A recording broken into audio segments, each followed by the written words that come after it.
नमस्कार दोस्तों, आपका स्वागत है हमारे YouTube channel teaching exam overload पे। आज के सेशन के अंतर्गत हम एनसीईआरटी क्लास 6 साइंस के चैप्टर 11 प्रकाश छायाएं एवं परावर्तन के बारे में चर्चा करेंगे। तो आज के सेशन को स्टार्ट करने के पहले हमारे चैनल को लाइक और सब्सक्राइब करिए। यह सेशन सीटेट पेपर 2 में साइंस की तैयारी करने वाले छात्रों के लिए बहुत ही इंपॉर्टेंट सेशन है। इसके साथ ही जो छात्र बिहार 7 फेज की तैयारी कर रहे हैं तो वहाँ भी साइंस से प्रश्न जो बनते हैं एनसीईआरटी 6 to 10 से पूछे जाते हैं, तो उनके लिए भी यह क्लास बहुत इंपॉर्टेंट होगी। तो आज के सेशन को चलिए हम स्टार्ट करते हैं। तो आज के लेसन का नाम है प्रकाश छाएं और परावर्तन। इसमें जो पहला हाईलाइटेड पॉइंट है दीप्त क्या होता है, दीप्त पिंड हम किसे कहते हैं। सीटेट पे पिछली बार प्रश्न बन चुका है कि दीप्त पिंड क्या होता है। तो जो वस्तुएं सूर्य की तरह स्वयं प्रकाश का उत्सर्जन करती हैं उन्हें हम दीप्त पिंड कहते हैं। तो जो वस्तुएं सूर्य की तरह स्वयं प्रकाश का उत्सर्जन करती हैं उन्हें हम दीप्त पिंड कहते हैं।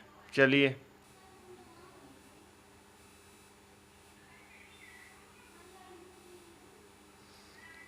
पारदर्शी, अपारदर्शी तथा पारभासी वस्तुएं, आइए हम इनके बारे में चर्चा करते हैं।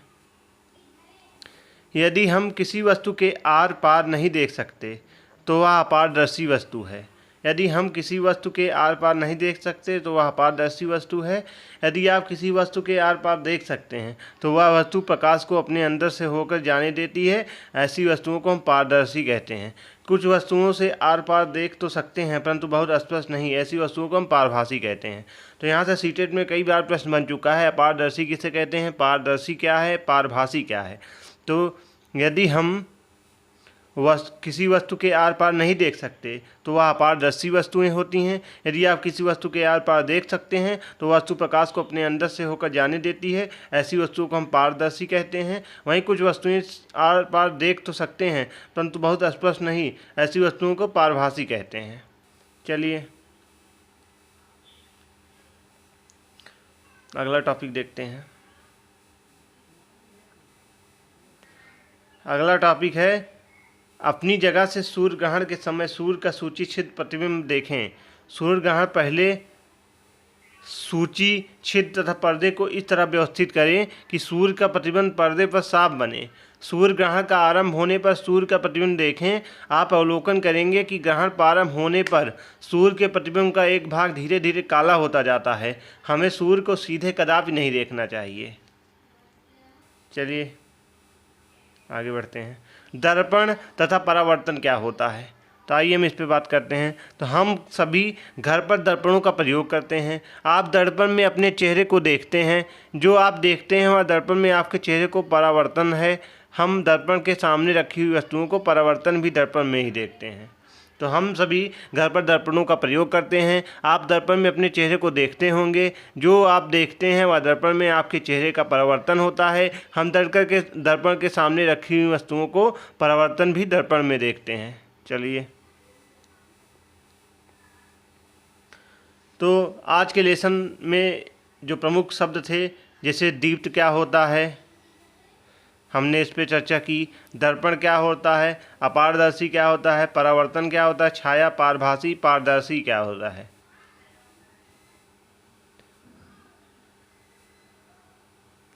तो अपारदर्शी वस्तुएं जो होती हैं जो प्रकाश को अपने में से होकर नहीं जाने देती। तो अपारदर्शी वस्तुएं जो प्रकाश को अपने में से होकर नहीं जाने देती हैं, पारदर्शी वस्तुएं प्रकाश को अपने से होकर जाने देती हैं तथा हम इनके दूसरी ओर रखी वस्तुओं को स्पष्ट देख सकते हैं। तो पारभासी वस्तुएं प्रकाश के कुछ भाग को ही अपने में होकर जाने देती हैं। वहीं जब प्रकाश के पथ में कोई अपारदर्शी वस्तु आ जाती है तो छाया बनती है।